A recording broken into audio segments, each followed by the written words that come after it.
بسم الله الرحمن الرحيم. الحمد لله الذي أنزل على عبده الكتاب ولم يجعل له عوجا. اللهم صل وسلم على سيدنا محمد وعلى آله ومن تبعهم بإحسان إلى يوم الدين. أما بعد. Assalamualaikum warahmatullahi taala wabarakatuh. Alhamdulillah, kita bersyukur kepada Allah Subhanahu wa taala dengan limpah kurnia-Nya. Pada hari ini dapat lagi kita bersama-sama, bersama teman-teman kita, bersama jiran-jiran kita, bersama keluarga kita, membuktikan kita ini sebagai hamba Allah Subhanahu wa taala, sebagai hamba yang menjalankan suruhan ataupun amanah daripada Allah Subhanahu wa taala, iaitu berpuasa. Dalam masa yang sama, kita pada hari ini, pada saat ini, kita bersama-sama berusaha untuk menambah lagi pahala yang dijanjikan oleh Allah Subhanahu wa taala dengan kita bersama-sama bersolat tarawih. Mudah-mudahan dengan usaha kita ini dibalas limpah kurnia daripada Allah Subhanahu wa taala. Firman Allah Subhanahu wa taala, "Ya ayyuhalladzina amanu kutiba 'alaikumusiyam kama kutiba 'alal ladzina min qablikum la'allakum tattaqun." Wahai orang yang beriman, diwajibkan ke atas kamu berpuasa sebagai mana diwajibkan ke atas golongan sebelum daripada kamu. Atas tujuan apa? Untuk kamu ni menjadi orang-orang yang bertakwa. Jadi bagaimana disebut takwa ini, tuan-tuan? Bila disebut takwa, menunjukkan kita ini seorang yang berusaha untuk melakukan perkara yang disuruh oleh Allah Subhanahu wa taala dan berusaha untuk meninggalkan segala larangannya. Dan di sana terdapat satu hadis masyhur yang mana ianya diriwayatkan oleh Abdullah bin Salam, yang menceritakan tentang 4 amanah daripada Rasulullah sallallahu alaihi wasallam. Ketika mana Nabi Muhammad dari mana? Dari kota Mekah ke kota Madinah berhijrah. Apabila sampai ke Madinah, Nabi memberi 4 amanah. Dan barang siapa yang melakukan 4 perkara ini, maka syurgalah akan dia. Sebagaimana yang disebut an Abdullah salam, lima qadima an-nabi sallallahu alaihi wasallam al-Madinah an jafala an-nas kibalahu wa qila qad qadima Rasulullah sallallahu alaihi wasallam qad qadima Rasulullah thalatha fajitu fi an-nas al-anzura fala tabayyunat wajhahu arafu anna wajhahu laysa fihi kadhiban fakana awwal shay'in sami'tuhu takallama an qala ya ayyuhan nas afshul salam wa ati'u ta'am wa sillul arham wa sallu bil lail wan nasu niyam tadkhul jannah bis salam. Yang membawa erti daripada Abdullah bin Salam, tatkala Nabi tiba di Madinah, orang ramai berlari-lari, bekerja-kerja ke arahnya sambil mengatakan, sesungguhnya Muhammad telah sampai. Sesungguhnya Muhammad telah sampai. Sesungguhnya Muhammad telah sampai. Aku juga turut serta mengerti kumpulan itu. Dan saat mana aku melihat wajah, aku melihat di wajahnya bukan ada wajah penipu, wajah seorang penipu. Ternyata bagi aku, setelah melihat pada wajahnya, bukan ada wajah pendusta. Dan ucapan yang pertama yang aku mendengar daripada mulut ialah, wahai sekalian manusia, sebarluaskanlah salam, adakan jamuan makan, hidupkan silaturahim, dan yang keempat, bangun malam ketika mana orang sedang tidur, nescaya kamu akan masuk syurga. Jadi kisah ini, hadis ini disebut kisah perjalanannya dalam kitab Rahiqul Maktum. Bagi hari ini, bagi tuan-tuan puan-puan yang minat tentang sirah, di sana terdapat banyak kitab-kitab sirah yang menceritakan tentang perkara ini. Di antara pilihannya saya menyebut Rahil Maktum, dan di sana juga terdapat kitab sirah yang lain.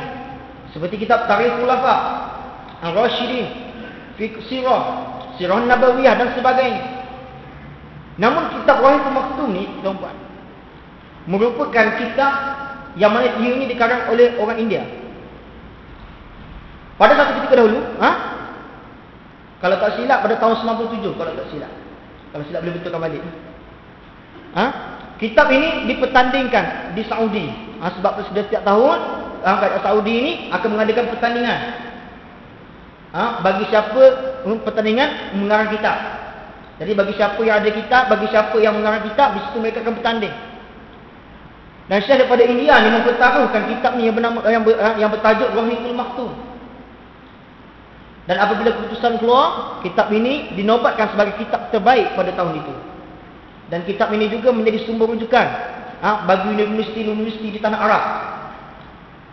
Hebat dah hebat kitab ni. Tuan-tuan rasa nak minat, tuan-tuan bercari. Di sana juga terdapat terjemahan dan sebagainya. Jadi apa yang disebut dalam kitab ni menceritakan tentang perihal Abdullah bin Salam. Sebelum saya ceritakan siapakah dia Abdullah bin Salam, saya nak tanya tuan-tuan.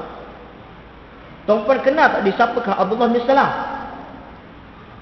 Hari ini kalau saya nak katakan kepada tuan-tuan, kalau hampir 50% yang berada di sini menyatakan mereka tahu siapa Abdullah bin Salam pun, saya rasa macam susah sikit. Betul tak? Kalau nak kata 100% semua mengetahui siapa dia Abdullah bin Salam, memang lagi susah lah. Tapi hari ini kalau saya tanya, siapakah dia Rosyam Nur? Siapakah dia Syarukhan? Semua kenal. Kadang-kadang bila kita tanya orang ni, Syarukhan tu siapa? Dia kata, saya lah Syarukhan.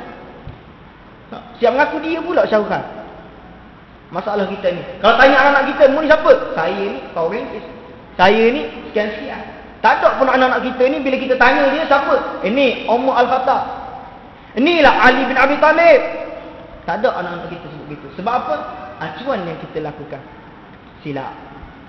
Jangan nak salahkan anak-anak kita, jangan. Kita ni silap. Jadi apa yang disebut dalam kitab ini, Abdullah bin Salam ni tuan-puan, nama asalnya adalah Usain bin Salam. Namun namanya ditukar oleh Rasulullah sallallahu alaihi wasallam. Yang mana Nabi ini tukar namanya kepada Abdullah bin Salam. Dan selepas Nabi tukar namanya, Usain bin Salam ni kata, sesungguhnya tak ada nama lain yang paling aku suka sekali, melainkan nama ni lah paling aku suka sekali. Bagaimana tidak? Hari ni tuan-puan, kalau kita melahirkan anak, kalau lelaki tak lah, bagi orang perempuan belakang, bila melahirkan anak, tiba-tiba ada datang hamba Allah ni, yang mana kita sanjungi dia, yang mana kita sangat hormati dia. Pribadi dia ni memang kita tabik sangat, memang kita hormat sangat. Sampai dia masuk rumah kita, dia kata, ya, Fatimah, aku cadangkan nama anakmu ni, nama sekian-sekian-sekian.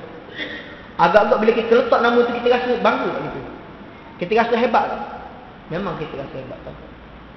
Apatah lagi ini Nabi Muhammad, utusan Allah, Rasulullah, Nabi akhir zaman, yang memberi nama ini kepadanya. Takkan tak gembira tuan-tuan? Jadi nak dijadikan satu kisah. Abdullah bin Salam ni tuan-puan, hidup dia ni dengan 3 perkara je. Yang pertama, 1/3 daripada kehidupan dia, pada harian dia ni melakukan apa? Dia berkebun tuan-puan. Dan 1/3 yang lain, dia pergi ke gereja. 1/3 lagi, dia ni mentelaah kitab-kitab yang terdahulu. Kenapa? Sebab pada masa ini Al-Quran ataupun kesempurnaan Al-Quran tu masih belum ada lagi. Jadi dia ini menjadi sumber rujukan bagi golongan Yahudi, bangsa-bangsa Arab, di mana dalam Arab ataupun luar mencari dia untuk sebagai rujukan. Kerana dalam kepala otak dia ni ada macam-macam lah. Kitab Taurat, kitab Injil. Dia hafal belaka dah. Hebat-hebat dia ni. Jadi pada satu hari, ketika dia dengan mak dia, dia panjat pokok. Mak dia duduk bawah. Tengah dia panjat-panjat pokok, dia pun ambil satu-satu kurma. Pokok kurma tuan-tuan. Bukan pokok rambutan, pokok kurma. Agak tak ada pokok rambutan. Jadi dia pun ambil satu-satu kurma, mak jatuh, mak dia pun ambil. Sampai satu masa itu tiba-tiba dia terdengar, Rasulullah telah sampai. Rasulullah telah sampai. Rasulullah telah sampai. Dia dengar. Dia pun terjerit. Allahu Akbar! Allahu Akbar! Dia kata. Dia jerit. Mak dia duduk bawah ni. Qiyamatullah! Mak dia kata. Kalau masuk dia, dah pun buat mu ni. Kalau pasal orang kata orang KL ni, apa pula kau ni? Bising-bising ni. Kata. Wallahi law adana Musa fi hal Madinah lam takalam mithla hadha. Dia kata sekiranya kalau Musa ni datang, Nabi Musa ni datang ke Madinah, nescaya aku tak cakap aku sebut perkataan begitu. Dah pun masalah mu ni sampai mu cakap demikian apa? Apa perkara yang menyebabkan kamu ni rasa demikian? Yang menyebabkan perkara ni berlaku, yang menyebabkan kamu sebut Allahu Akbar ni. Dia pun turun. Dia turun. Tapi dalam kitab reformasi tak sebutlah. Dia turun tu dalam keadaan badan melecet ke tak, dia tak sebut lah tu. Ada kata macam cari pula. Ada yang tanya pula, ada tak tanya, ustaz lagi. Apa masalah ni turun ni badan melecet ke tak? Tak begitu, tak disebut.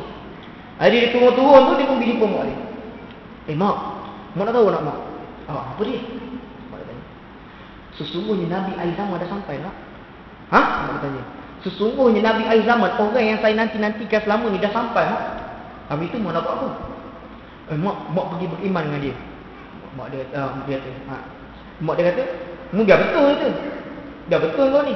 Mak dia pun cakap balik ke mak dia, mak takkan mak tak percayakan saya mak. Saya ni rujukan bangsa Arab mak. Orang mana-mana orang ada masalah akan cari saya mak. Takkan mak tak percayakan saya mak. Jadi mak dia tu kata okey lah.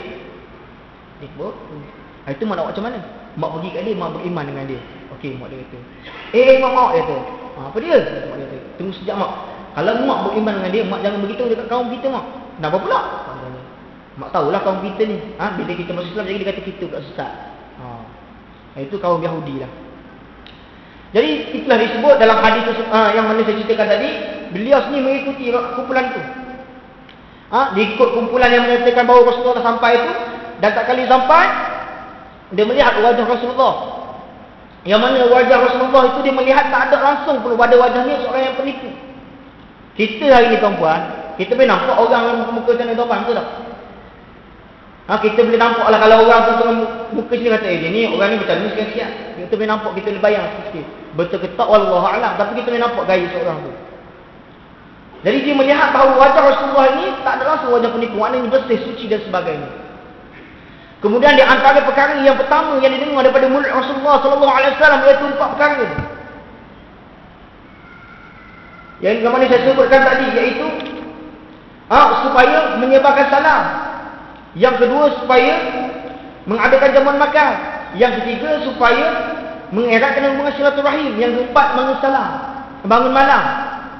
Jadi dia ni pun dia rasa dia tahu dah, dia kata bagi aku itu lebih baik aku jumpa sendiri depan muka. Dia pun pergi ke kemah Rasulullah sallallahu alaihi wasallam.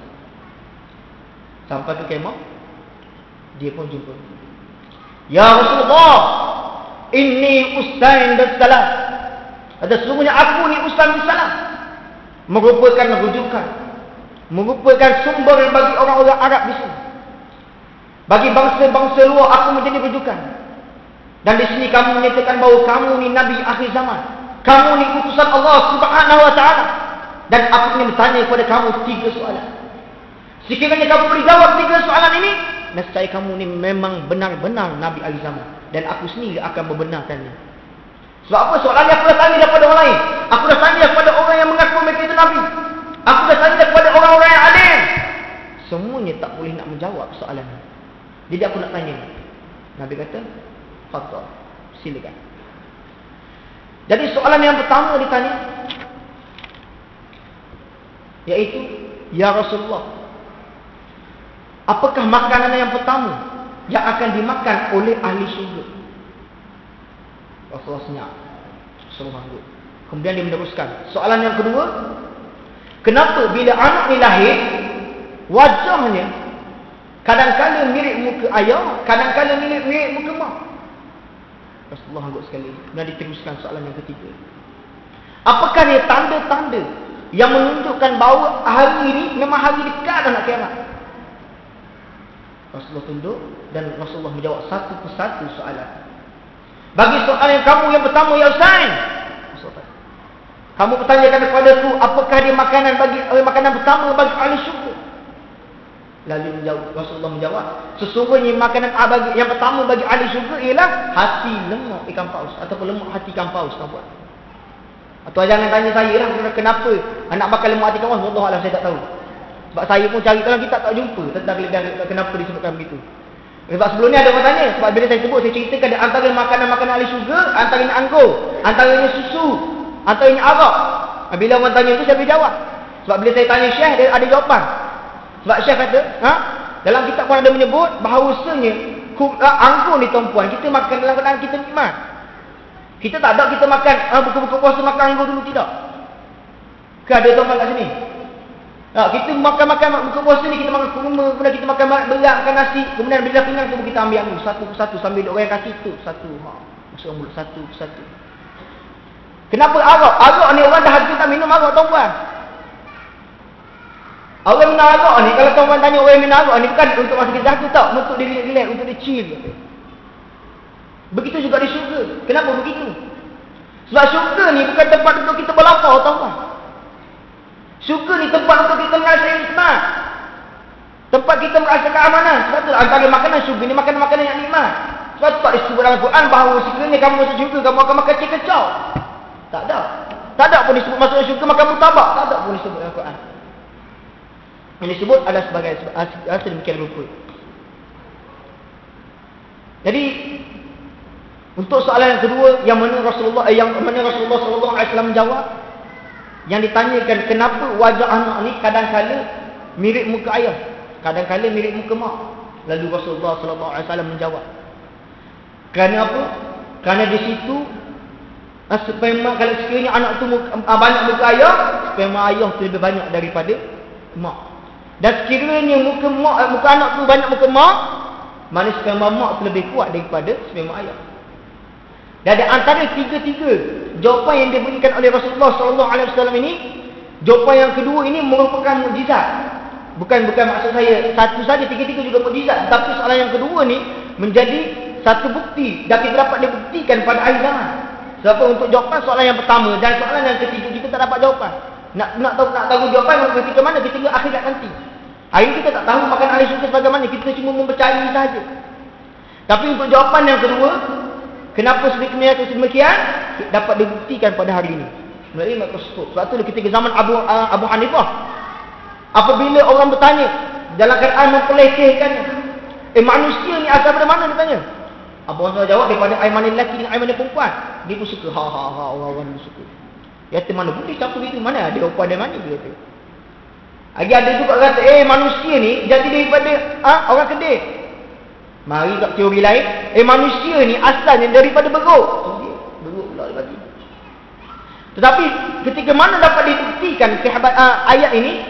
Ketika mana? Ketika di akhir zaman ini. Jadi di akhir ini dengan keadaan sains dapat membuktikan bahawa kata-kata Rasulullah SAW yang kata-kata yang benar.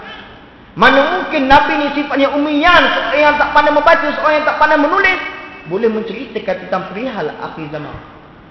Melainkan ianya datang daripada langit ataupun datang daripada pemilik alam maya ini.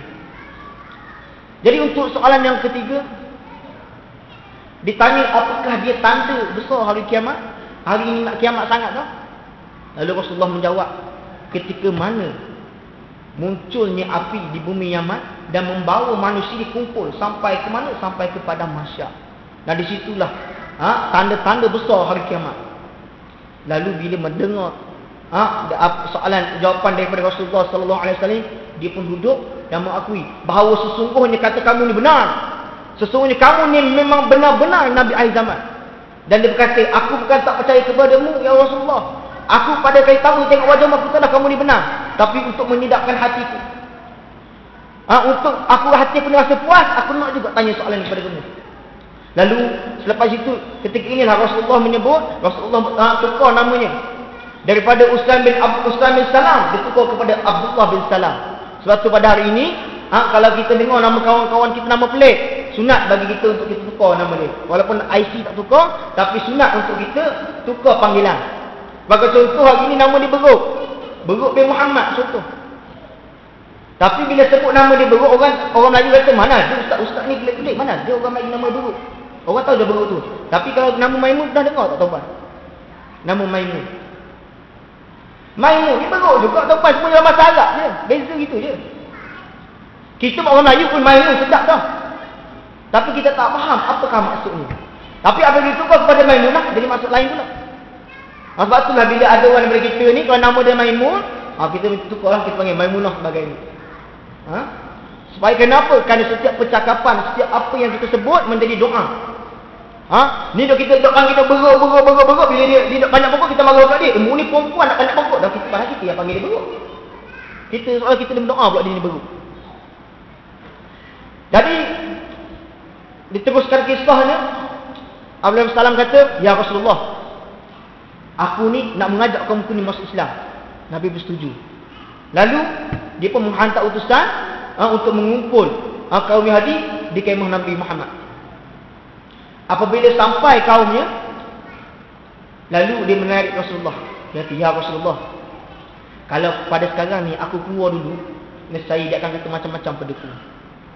Jadi aku cadangkan, mu keluar dulu ya Rasulullah, kemudian kamu tanya kepada mereka tentang perihal diriku." Kemudian Rasulullah setuju. Lalu Rasulullah keluar dan Rasulullah bertanya, "Wahai ya ayuhan nas, al anta rifa Usan bin Salam." Kata, wahai manusia, wahai sekalian manusia, adakah kamu ini mengenali siapakah dia Usan bin Salam? Lalu mereka menjawab, siapa tak kenal dia ni, orang yang baik, orang yang paling aku hormati, orang yang paling kami sanjungi, orang yang sangat kami cintai. Lalu Rasulullah pun tanya soalan yang kedua. "Ya ayyuhan nas, sekiranya aku mengatakan bahawa Usain bin Salam telah masuk Islam, apa pandangan kamu?" Hadha mustahil, dia kata. Ini mustahil ni. Mana mungkin, mana mungkin meninggalku, memang mau tipu ni. Memang mustahil Usain bin Salam ni masuk Islam, mustahil. Tak. Jadi pada saat itu Usain bin Salam pun keluar. Ataupun Abdullah bin Salam pun keluar. Bila keluar, "Ya qaumi, fa inni aslam. Fa inni ashhadu an la ilaha illallah anna Muhammadar Rasulullah. Fadkhul Islam wal iman bih." Maksudnya dia kata, "Ya kaumku, wahai kaumku, sesungguhnya aku ni telah Islam dan aku ni telah mengucap 2 kalimah syahadat. Aku telah mengakui bahawa Allah Subhanahu wa taala itu sebagai Tuhan yang satu. Dan ini Muhammad, sesungguhnya aku mengakui bahawa ini Nabi akhir zaman. Dan masuklah Islam, nescaya kamu selamat, dan berimanlah dengannya." Apabila dengar macam tu, tiba-tiba kaum ni spontan kata, "Mu ni memang penipu. Kami sebenarnya tahu dah kamu ni memang seorang penipu. Kami sebenarnya lama dah tak percaya dengan kamu. Kamu ni bukan anak yang baik. Kamu ni seorang pendusta." Tengok tuan-puan, tak sampai 5 saat tuan-puan, percakapan ada orang kata tak sampai percakapan tu habis, disambung terus, jadi maki terus. Nampak? Hari ni kita kalau saya nak tanya tuan-puan, adakah golongan Yahudi ni dia tak tahu bahawa kata-kata Usain ataupun Abdullah bin Salam ni benar? Dia tak tahu ke? Tidak. Dia tahu. Tetapi kenapa mereka tak mahu ikut? Sebab ego mereka terhadap Rasulullah sallallahu alaihi wasallam. Kenapa? Kerana berbeza bangsa. Mereka menganggap bahawa sesungguhnya Nabi akhir zaman ni merupakan bangsa Yahudi. Kerana ramai di antara nabi-nabi ni golongan Yahudi. Tapi mereka tidak mahu terima. Mereka rasa kecewa sangat. Bahawa Nabi yang ditulis sebagai Nabi akhir zaman ni merupakan bangsa Arab. Yang mereka menganggap bangsa Arab ni bukan bangsa yang tamadun. Bangsa yang orang kata bangsa yang kerah, tak tahu benda. Macam kita ini juga tuan-puan. Kalau ditanya tentang 4 amanah yang mana Rasulullah SAW amanahkan kepada kita, adakah kita tidak tahu? Tidak, kita semua tahu. Tetapi untuk mengamalkannya, agak susah untuk kita mengamalkannya. Macam hari ni saya tengok, alhamdulillah, musim masjid, AJK masjid, tengok berusaha sungguh-sungguh. Kita tengok kalau kita kira kipas hari ni, tak sanggup bisa nak kira kipas. Banyak sangat kipas hari ni. Ekor banyak mana ekor hari ni? Ni 2 sebelah tadi, nampak jauh. Tadi nampak dekat je tadi, risau juga tadi. Ni punya besar ni, apa ni, jam ni. Kalau jatuh atas saya tadi tuan-puan, syahid ni. Tak, tapi itu tujuan apa? AJK masjid, musim masjid. Kaki tangan masjid menyediakan ni kepada tuan-puan. Untuk keselesaan tuan-puan datang ke masjid. Tapi pada hari ini kita melihat, Tak semua orang yang berada jiran-jiran kita, tak semua sahabat-sahabat kita datang ke masjid. Lebih selesa lagi berada di rumah. Bukan dia tidak tahu ada kelebihan dan sebagainya, tidak. Mereka tahu, tapi untuk melakukan tu bukan sesuatu yang senang. Sebab itulah pada hari ini, apa yang harus kita lakukan, iaitu kita kena ingat empat perkara ni. Yang pertama tadi iaitu menyebarluaskan salam. Iaitu kita ni nampak benda yang mudah, tapi untuk melakukan tu kita jarang lakukan. Kalau boleh tuan-puan lepas ni, kalau kita keluar pada rumah ni, kita cuba salam jiran-jiran kita. Kadang-kadang kita ni masuk masjid dah masuk lewat. Masuk lewat, langgar pula orang sebelah. Kena pula angkat takbir, Allahu Akbar. Kena orang sebelah kita ni. Kangkang tu dia macam nak berkesidak kalimah. Dia punya ni adab tu kurang. Sampai orang yang sebelah dia kata, dia ni tengok apa tayyib akhir ni maaf terajang dia ni. Sampai orang sebelah sakit hati kita.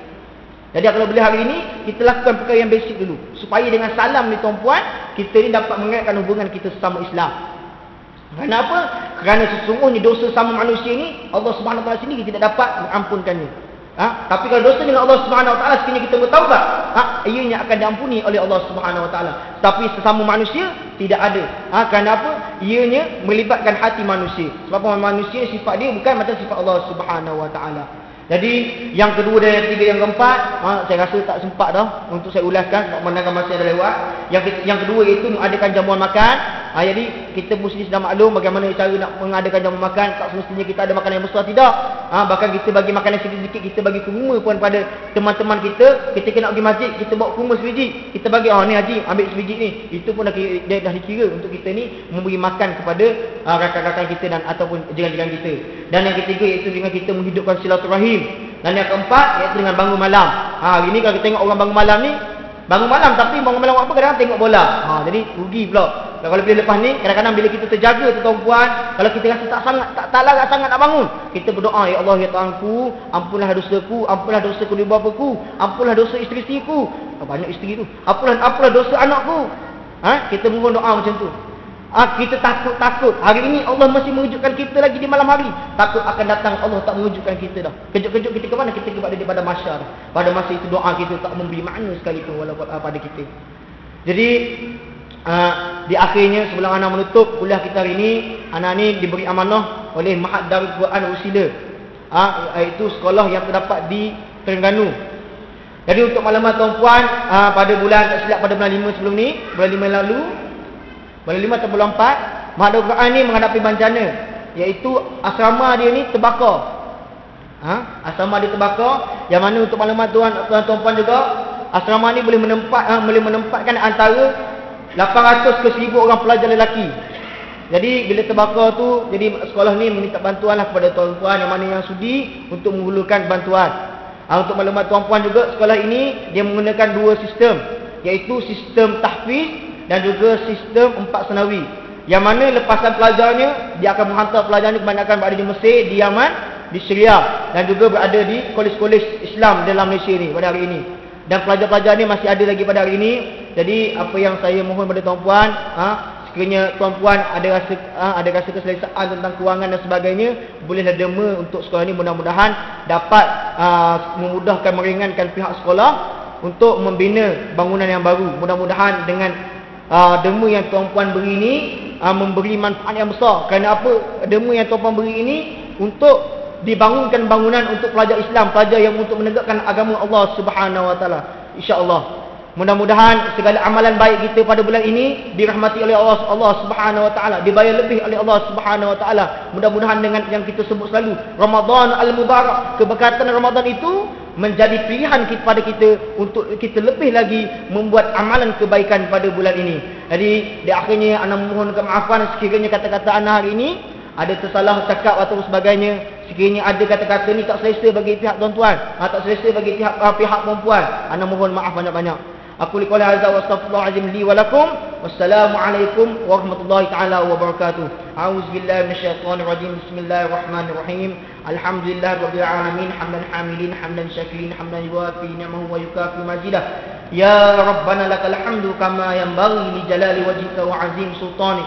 Bismillahilladzi la yad'u ma'asmi syai'un fil ardi wa la fis sama' wa huwas samiul alim.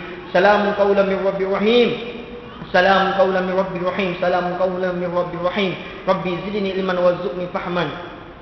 ربنا لا تؤاخذنا إن نسينا أو أخطأنا ربنا ولا تحمل علينا إصرا كما حملته على الذين من قبلنا ربنا ولا تحملنا ما لا طاقة لنا به واعف عنا واغفر لنا أنت مولانا فانصرنا على القوم الكافرين ربنا آتنا في الدنيا حسنة وفي الآخرة حسنة وقنا عذاب النار وصلى الله على سيدنا محمد والحمد لله رب العالمين والسلام عليكم ورحمة الله تعالى وبركاته